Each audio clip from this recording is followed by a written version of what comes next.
Hello everyone, this is a video response to my friend Abby Collins, who recently put up a video talking about women's issues and trying to engage men and women and thinking about them more. And I'm speaking this week to gather more of you than just Abby might be interested in what I have to say. At least I hope you're interested in what I had to say. She had the vulnerability to go straight and speak about her thoughts without consulting notes or anything like that. I am quite as brave, but I'm going to try and keep it as improvised as possible because I wanted to write down the salient points for those of you who haven't seen her video yet. So first, she said she doesn't consider herself to be a feminist because obviously that's a term that means a lot of things to a lot of people, and she doesn't want to take on all the associations with the word, since not all feminists believe the same thing. She said that she's interested in the differences of experiences of life that men and women have, and she gets the impression from a lot of us, her friends and people that she talks to, that it isn't that big an issue for them. Like, they think it's not something that's that relevant anymore because we live in a modern society, and it seems to all intents and purposes women and men have it about the same. And she's not interested in browbeating anyone, she just wants to create more empathy and understanding. And one of the points she made was, she says, even if you're not a racist, you might be benefiting from not being the target of prejudice, as you might be if you were a black man or someone of another race. And thought that the same might apply to gender-related issues. If you're a man, you might not be realising that you are in receipt of certain privileges because they pass under the radar. Now, there's a little bit more that she covered, but I think that's the main thing. And Abby, I'm going to speak to you from now on the rest of the video, and hopefully we've got some casual observers along for the ride. So I kind of wanted to speak to you about why I think that particularly men aren't as interested as they might be, or perhaps even should be, in women's issues. And the best way to put it is to say that I think that the first thing we need to understand is that men's experience of life in our modern society is not one of power. I mean, there's some very, very powerful men and people in some of the most powerful positions in the world are men, no doubt. But from the average man's standpoint, he experiences a lot of lack of power. And so when he is told that he's in a privileged position, he might be slightly skeptical about it because of his first-hand experience of life. Now, I think women's issues are very important, and I'm going to try and integrate some of my understanding of those into the content of this presentation. I realise that women do experience prejudice, not just in a sort of abstract social way, like, oh, well, there's not that many women in politics, but then, not many of us are campaigning to be politicians. But like in an everyday way, you will experience wolf whistling walking down the street, and you have to participate in a beauty contest every day just because you're a woman, and that stuff, that's not right and that's not fair. But I'm also thinking that some of what I say is sort of revealing in terms of why some of those phenomenon occur as well. I loved your analogy about the penis promotion. And by the way, I just wanted to compliment you on your whole presentation. I think the way you spoke was really natural, really inviting, and good humoured, and showed off your better qualities of the communication skills, which us bumbling Homer Simpsons are certainly known to be inferior as. Your analogy was that supposing you were extremely skilled in your field and you were a man, and you went for a job interview and demonstrated your abilities, and someone turned around and said, okay, great, but how big's your penis? And you happen to have a humongous penis, and that won you the job, it would seem something of a hollow victory. And this was to analogize with sort of women getting preferential treatment around the workplace if they are good looking. On this point, of course, one gender issue I think is really important is the fact that that women do have to engage in a beauty contest every day just because they are women, and that is not fair, and there's not really any excuse for that. I'm not sure how much of it is biological, probably some of it, and how much of it is social. I'd say probably a lot of it, because we're not really trained to value relationships for how much they enrich us as individuals, and sort of see past a kind of hormonal drive to virtues of the person that we are considering as a mate. But I would say there is actually an analogy, which is basically, how alpha male are you? When you're a man, you're constantly being gauged and judged for how alpha you are, and people's responses to you, both male and female, will largely be deliberated upon unconsciously and will affect the way that you are treated. And you just need to go into a kind of student bar and look around at sort of the usual suspects.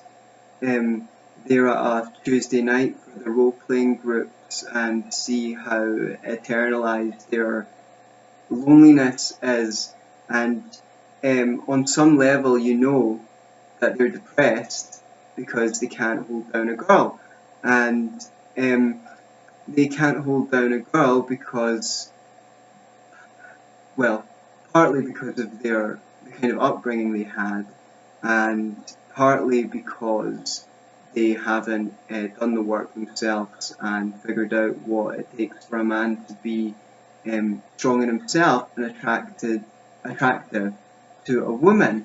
But that is another point in the sense in which men feel powerless, because it is necessary for a man to be strong as a prerequisite to ever getting a woman. So there is a certain kind of vulnerability that is acceptable in men, which is, if you are vulnerable and you don't give a fuck about the fact you're vulnerable, I'm willing to stand here and cry in front of you. And if you judge me for it, it says more about you than it says about me. But that is a quasi-vulnerability. It's not the same as really being fucking needy and needing someone to be there for you and not knowing whether you're going to get that help or not. That is completely repellent to other men and to women. And this starts when boys are very, very young, because boys receive about 3 times as much physical punishment as children as women do. Girls do. 3 times as much physical punishment, and they are much less likely to be comforted for being upset or crying even as a baby. So right from the get-go, boys are being trained not to be vulnerable. And this really dates back in history to well, men were meant to be sort of disposable, and have their emotions become unimportant, so that they could go out and fight wars to protect the women and children, because you only need one man to impregnate God knows how many women. So the men should go off to battle and work the most hazardous jobs, while the women should stay home and look after the kids, supposedly, historically. So that's when that started, and I think it's really important to understand that society was not created for men, by men, for the benefit of men. In a nutshell, it the social dynamic, the social structure which we have inherited, was inherited from a time where the main thing on the cards was survival, and the division of labour was split down this way to ensure the survival of the tribe. So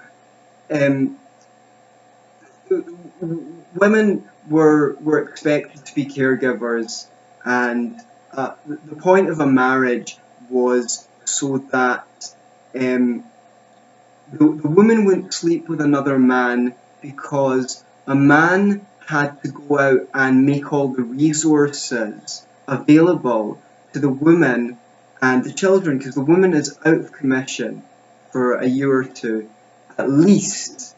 Okay, 1 year of pregnancy, almost 9 months, and the baby needs constant attention the first year, right? So the man wants to marry the woman to make sure that he is not providing resources for someone else's child, and his lineage is being preserved. So that is the actual origins of the society we live in, or approximately. I mean, I could be corrected on some factual matters. Now, I'm well freestyling at the moment, so I'm hoping that I won't miss anything. So that is so as to address the point of kind of beauty off. For men, it's attitude off, and the respect or lack of respect you receive depends largely on how alpha male you present yourself from. And if you're not alpha, you have a pretty fucking shit time of it. And only about 3% of men come across as generally attractive to most women. So 97% of men are therefore experiencing a powerlessness. And that is not to say that's the fault of women, or they should take no responsibility for it, because if you're not there, then it's your job to look at yourself and what you want out of life and cultivate yourself. It's not anyone else's job to cultivate you. But that is still one factor of why men perceive themselves as less powerful than they are presented to be. Right, the next thing is, I think this really sexist towards women, that they they'll have to be on the receiving end of catcalls and things like that just for walking down the street if they're a beautiful woman, or maybe even if they're not, they're going to be on the receiving end of that kind of sexist treatment just because they're women. And there's no excuse for that. But as a bit of insight to why that tends to happen, so let's say you have a bachelor party and the stripper comes in and all the men are cheering and having a look and things like that. Now you look at this from the outside and you see men objectifying a woman, and that's true, and that's not a good thing, and it shouldn't be seen as I'm not going to say it shouldn't be seen as acceptable, but it obviously should be reflected that these men are are objectifying this woman. But on the other hand, the men's experience of the interaction is not one of power, because you see, all those men would love to be sexual with that woman, but she is prized and put above them as unattainable, and that's where the interest lies. This sort of sex object that is seen as sort of unattainable is making herself falsely available to them. So that activates that part of them which has fears and has always feared rejection, and so they kind of this goes back to sort of childhood, where you see the most coveted girl in the class is going to be the girl that all the boys want, and that boy who's not allowed to be vulnerable may have no one to speak to about his feelings, and he wants this girl, and he knows he's never going to get her. And if this is a boy's continual experience, then he may begin, and I don't say will begin because I believe in free will, and I always attribute moral responsibility to people for their own actions. He may begin to see women as sex objects, or objectify them, because it hurts less to be be rejected by an object than by a real person, you understand? So that's not to justify or excuse the behaviour, that's just to talk a little bit about what it looks like from the man's angle, and how those social dynamics get formed. So another point is, okay, this kind of ties into some of what I've said already. In a sense, well, let's be frank about it, okay? Guys, as a sex, are going to do just about anything they think is going to get a girl to jump up and down on their knob, okay?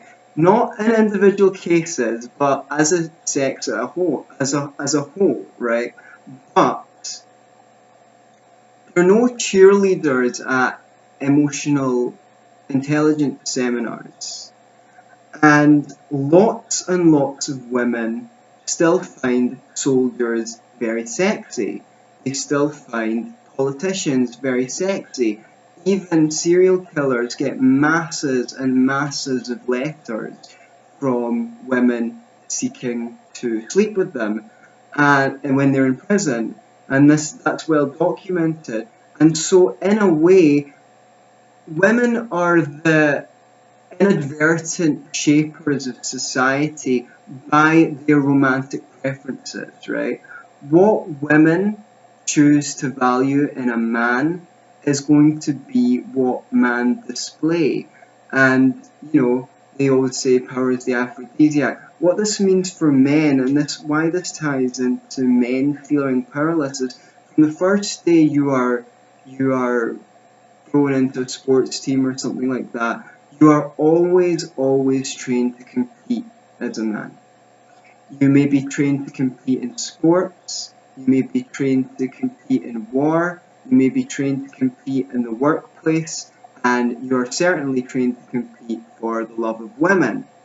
Remember, guys do almost all the approaching. Guys almost invariably have to risk the first kiss, the first handhold, the first move to undress, the first genital touching, the first would you like to come back to mine. So men are always risking rejection at every stage of a romantic relationship, and this again ties into why they end up objectifying women wrongly, but because it's a way of avoiding the fear of rejection.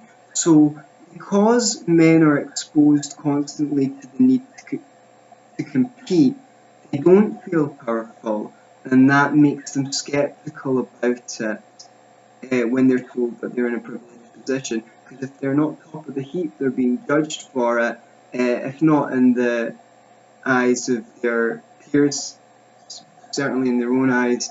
And I'm not saying this isn't the case for women. I mean, one of the sad things about recent times is because the lack of vulnerability that is tolerated in men, vulnerability invites comforting in a woman and kind of disgust in a man.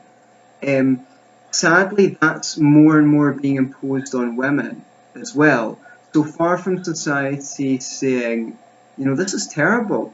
Why aren't men allowed to have vulnerability? And then we say, you men, you just don't express your feelings. Why don't you talk about your feelings? Well, because I was beaten the shit out of for expressing my feelings when I was in school. So, that is now, women are meant to be stiff upper lip and stuff like that as well. Instead of addressing the original problem, we are now being inclusive of women in that. And when you look at politics, most of the women who go into politics behave as the men who used to run politics behave, and it's like, well, we didn't like the patriarchy in politics, that's why we wanted to introduce women into it, and that wasn't just so that they could continue the fact that most politicians are yang, for want of a better word. Now, here's a point, I was actually going to include this as my first point, not to put us too sensitive a point on the fact. I just wonder if you know any women who were genitally mutilated just because they are women. No? Well, when I was born, someone cut off part of my penis. And that is seen as acceptable by society for no other reason than because I'm a man.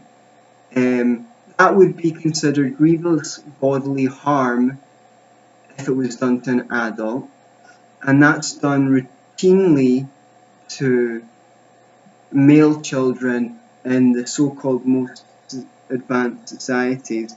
So we have a problem when it, well, whatever. Just trying to make sure I've not forgotten anything I wanted to include for you. I know we've been talking for a long time. I hope this is really interesting for you. Right. Men are largely raised by women. Society has gone more and more in that direction since single motherhood is far more prevalent than it's ever been in the past. And it's extremely damaging, especially for boys, to be without a father. I can't go into all the statistics of that. I don't know them off by heart, but the outcomes are really, really bad. Broadly speaking, I mean, there's some single mothers out there who are doing fantastic job under difficult circumstances, but if you take the average, it's really, really bad for boys. The education system has mostly female teachers, and feminists do talk about that, and kudos to them for doing it. We do need more male teachers, and we need to readdress the whole education system, in fact. But the education system is more designed for the way that girls learn than the way that boys learn. Boys have a bit more energy, they're a bit more transactional, which means that whatever is done to them, they tend to act out more, especially if it's a bit aggressive, and that tends to disrupt the winner. So they're not really catered for within the education system. They're more likely to be put on drugs like Ritalin and things like that than girls. So if we live in a patriarchy, which I'm kind of skeptical of. I know that most of the people in power are men, but that doesn't mean that most men are in power, if you know what I mean. But if we accept that, who is raising boys to be patriarchal? And I'm sorry to say it, but it's mostly women. So I think you do get this kind of thing I don't want to bash on women because I, as you know, I'm a lover of all human beings. I love people based on their virtues, not on their sex. But they're, women are far more likely to physically punish children than men are, even if you control for the amount of time that women spend with their children. Women are more likely, less likely than men. If women have been spanked, they're less likely than men who've been spanked to say, that was done to me and I didn't like it, so I'm not going to do it to my children. There's a massive disparity on the moral standards that women are held to as compared to men. If you look at the sentencing that women get for similar crimes to men, they're almost always, the average is much lower for the same crime, and they're much less likely to be found guilty.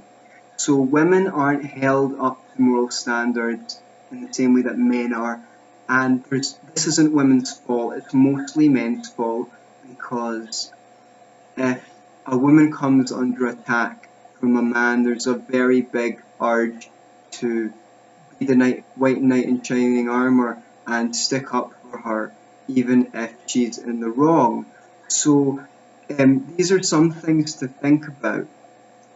I'm not saying that women are mostly responsible for the problems of the world, because if the men's issues that I've been talking about are universal, I think they are quite universal. Women can't hear what men don't say. Women can't hear what men don't say, and that's a famous book on men's issues that I haven't read, as it so happens. I've got a copy of it if you want to borrow it. But so women's story has largely been told over the last few decades, and it hasn't always been listened to. It should be listened to more, and I thank you for making your video to alert people to them so that it can be told more. And if men's story hasn't been told very often, and I think these are the two sides of the coin that have to be told if we really want to sort society out and understand why men aren't open to feminism as much as they should be. And when I say feminism, I don't mean what most people's definition of feminism is, whatever that is. I only mean the ideology that women are equal to men, which, as far as I'm concerned, duh. And anyone who disagrees with that is a sexist. So, just to clarify, I talk about men's issues, one, because they're important, and two, because you're my friend, and I'd like you to make you aware of them. I think you'd be interested in them. And thirdly, because essentially, I believe the degree to which a man doesn't feel you don't understand his side of the story is the degree to which he's probably not going to be open to what you have to say in most cases. Now, I was going to end it there. I just want to end by dispelling a bit some myths about the pay gap, because these are some statistics that that come out, and they're actually no longer true. They're not reflective of the society we live in. First of all, never married women who've never had children earn slightly more than never married men who've never had children. Women work 17 hours more in the home than men, and on average, and men work 22 hours more outside the home on average. Now, that's an outdated statistic. I don't know what about more recent stats, but they're probably more egalitarian now. Men do make more money than women, but not for similar work, okay? So full-time working men work on average 9 hours more per week and commute 2 hours more to work. And men work virtually all the most hazardous jobs. Firefighters 99% male, loggers 98% male, heavy truckers 98% male, construction 98% male, coal mining 97% male, whereas women work virtually all of the safest jobs.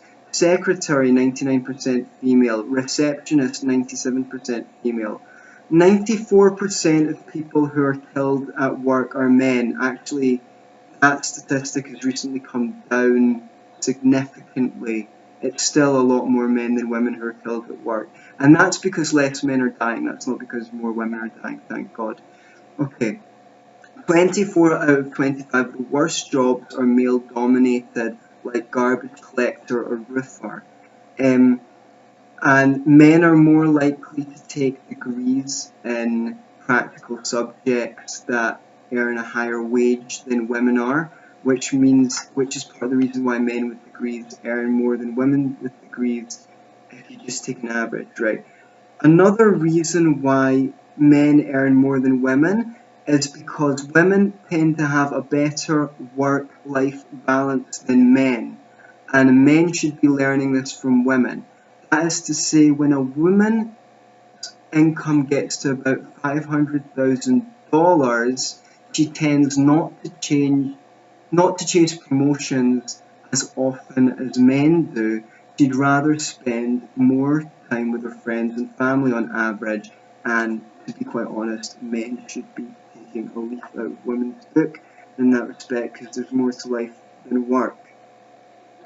Okay, now female sales engineers earn 140 something percent of what male sales engineers earn, and female pharmacists do extremely well, and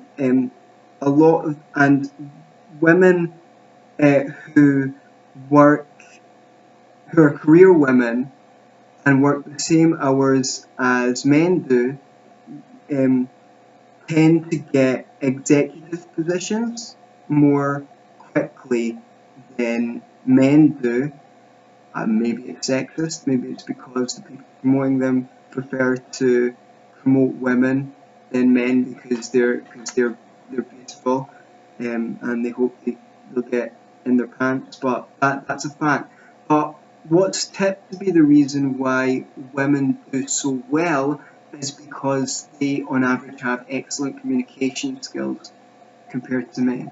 And conversely, the data shows that children who are raised at home with their father as the primary caregiver do excellent well. So, house husbands, major kudos to you, and no reason why you can't swap gender roles. Thank you, I love you so much. I hope you enjoyed listening to what I had to say. Bye.